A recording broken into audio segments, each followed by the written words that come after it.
This kick is a low kick, very close in low kick, so it's applicable if you're in a grabbing or boxing range.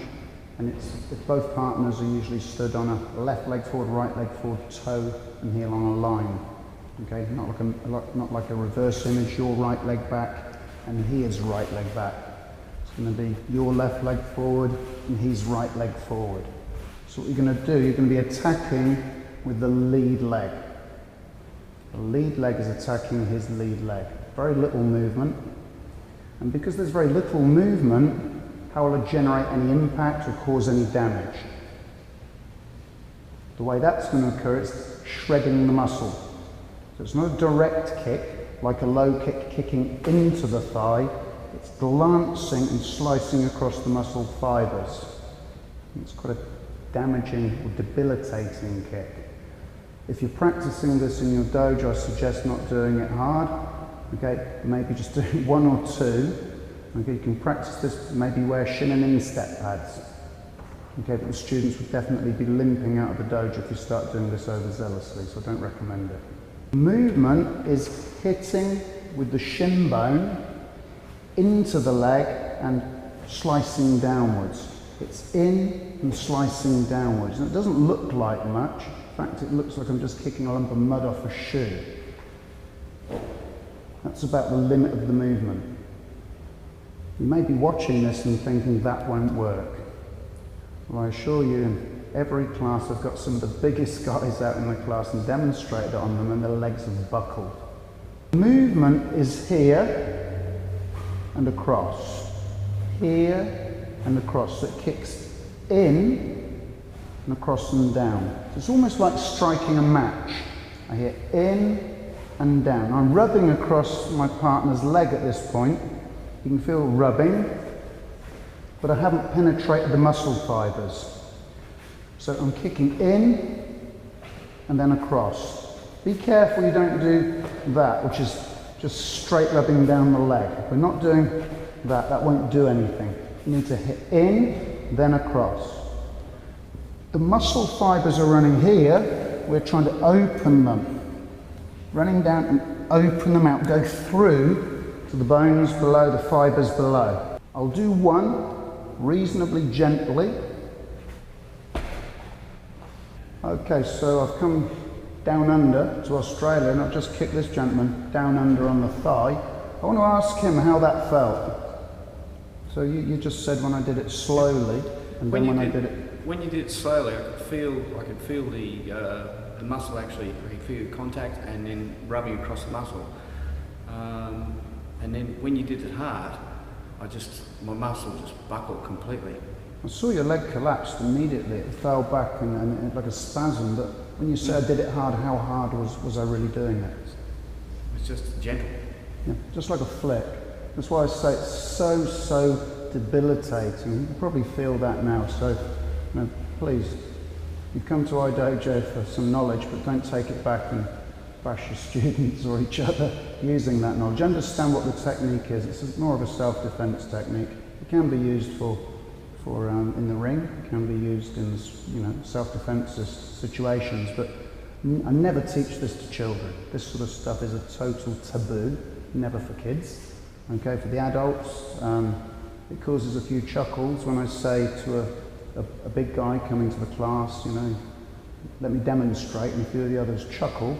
If I say, can I demonstrate this, which one of the black belts would like to come out and let me demonstrate it, they'll all sort of back away and try and allow someone else to step forward unknowingly. It is very, very painful. Thank you, Glenn. Thank you. Using a very traditional chest level block, typical of Goju-ryu, from here, Nukatezuki, or a spear hand attack towards the eyes, using an arm lock and a very uncomfortable technique which will make a lot of people's knees buckle, then taking him to the floor, securing him, arm locking him and striking him. This is quite a deep technique that's quite fluid. You're blocking and attacking at the same time, not 1, 2, which enables him to punch. If you poke someone in the eye, they're going to react. And as soon as you've done that, move off the line of the other hand. Pain will let the legs buckle and then throw the the partner or the opponent to the floor.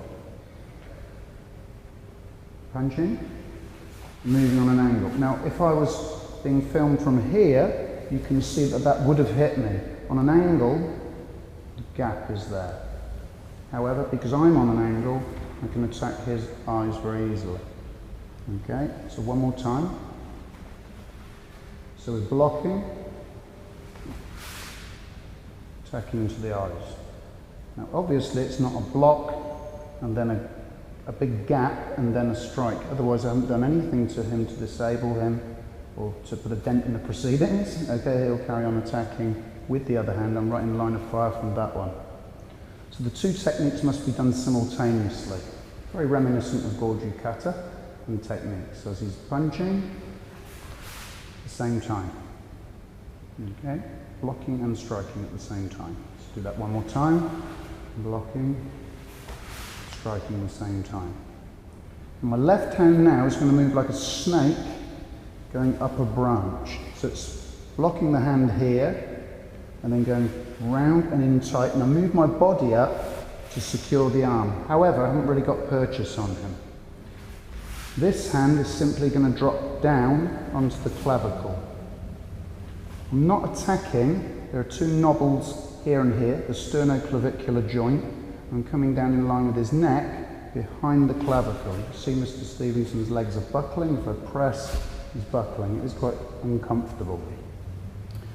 So what I'm going to do from here, moving here, that's simultaneous. The next movement of snaking the arm and moving in and dropping into the clavicle are both going to be simultaneous too.